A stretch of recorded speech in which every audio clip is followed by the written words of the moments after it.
I believe Haaland is the first player in the Premier League to reach 10 goals in his first 5 games or 6 games. In his first 6 games, he has already reached 10 goals, people, 2 hat-tricks, and he is going to make history.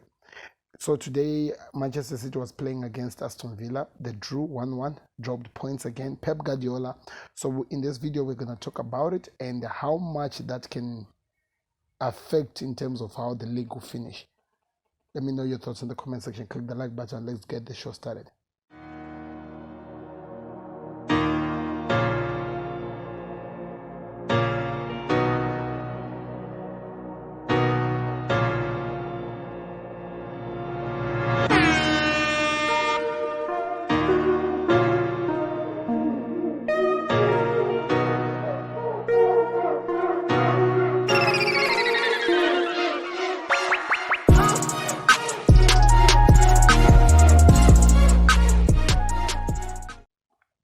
So hello guys, welcome back to another video. This is the Football Connect. I'm your host Simon. We are back again with another one, with a good game that we just watched between Aston Villa and Manchester City.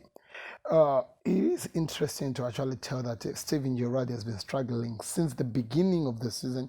His team has been losing like forever, and somehow he just starts to get his team together against Manchester City. It's crazy. In fact, of all the teams that Manchester City have played to, nobody really thought or predicted that they would lose against Aston Villa, against Steven Gerrard's boys, Aston Villa, which is crazy, but it happened. So we're going to be talking about it. How did Manchester City got this game to their side, and how did they actually plan for it and get something out of the game? So firstly, one thing that I want to talk about is this. I think Steven Gerrard has discovered his problem. Remember, he began by removing Tyrone Mings, trying to disturb the defense that gave him success in the beginning of his time at Aston Villa. He wanted to ming around and try to put the new players he was looking at, and there was a point he actually removed the whole backline. That never works. That never works. In fact, it actually disjoins the team. Also, Tyrone Mings has been a captain of Aston Villa for such a long time, since Jack Grealish left, before Steven Gerrard was even at the club. So if you go and try to fight with the captain of the club while you are still getting to know the boys, that kind of like turn the dressing room against you. Now I think he's starting to get that sorted out. He's now starting to set up his things, and things are looking like they could be going to the right direction.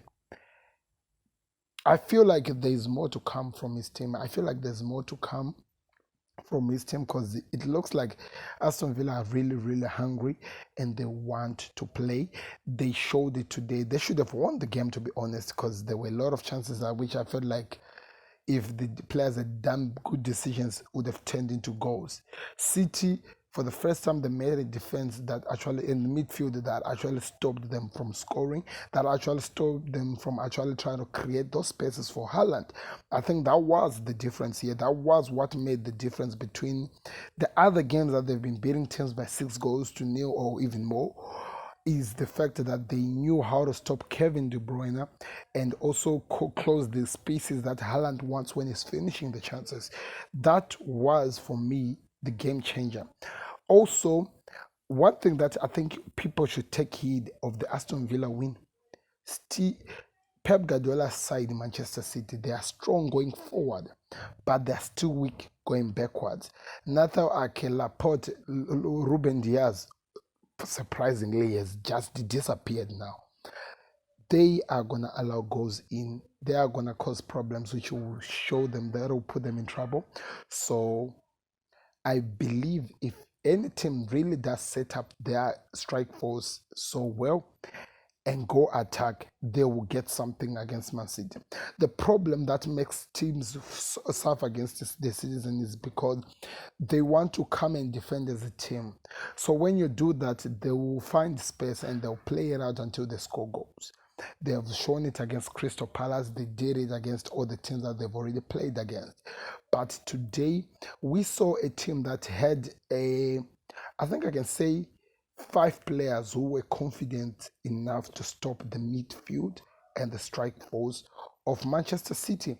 And by doing that, it meant that they could go forward they could put so much pressure and get something from City, which meant that the strike force and some of the midfielders also were getting opportunities if the balls were kicked so well to them to go attack and try to get something. And I feel like that is exactly what gave the success to Aston Villa. That is exactly what made them come back in this game, because they remember they had lost it already. Haaland was celebrating already. So because of that, that opened the space that allowed Manchester City to be put under pressure, to be in trouble, and that is exactly how they managed to get something against Pep Guardiola's team. So I want to hear your thoughts in the comment section. Do teams need to learn from what Aston Villa did? Do teams need to learn exactly what Newcastle did against Manchester City, which is to allow the strike force to keep attacking and not settling down and hoping that they survive the thrashing and the pressure that they'll go against Man City? Because sometimes it's an element of giving so much respect to Manchester City, which is costing teams.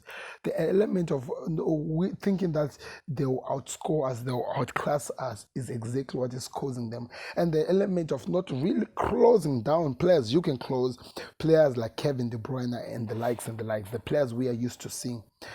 Because all of those things, Gerrard made sure that we're limited to City. That's why it took them up to 50 minutes for them to get their first goal, and respectively also their last goal.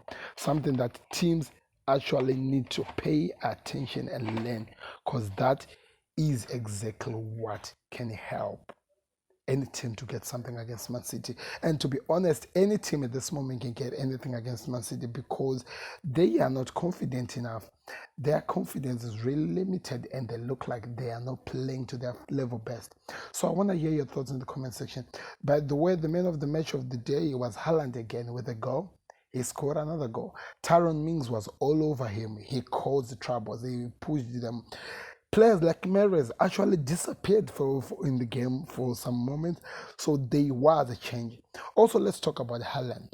I was reading a stat that I just want to mention right now. At the age of 22, Cristiano Ronaldo had not yet scored a hat-trick. Messi had only managed to score one hat-trick. Only Haaland at the age of 22, he has scored 14 hat-tricks. Go check it on the Football Connect Facebook page. This kid is special, people. I hate that he's in the Manchester City team, but we need to accept when we see greatness. And we in the Premier League, we're witnessing greatness, even though it feels like now it's turning it into a farmers league. But I still believe the Premier League is the biggest league of all. So let me hear your thoughts in your comment section. What did you think against Manchester City versus Aston Villa? Aston Villa versus Man City. What did Steven Gerrard do well? Because I feel like what he did actually has given him more time to still keep up and being the manager of Aston Villa. I don't know. Let me know your thoughts in the comment section. Click the like button, subscribe. This is me, Sam. I'm out. And if you're watching this on Facebook, please click like and share this video. We're out. Peace. Beats the goalkeeper. You're just lost for words. He is just brilliant. Georgie Best, Diego Maradona,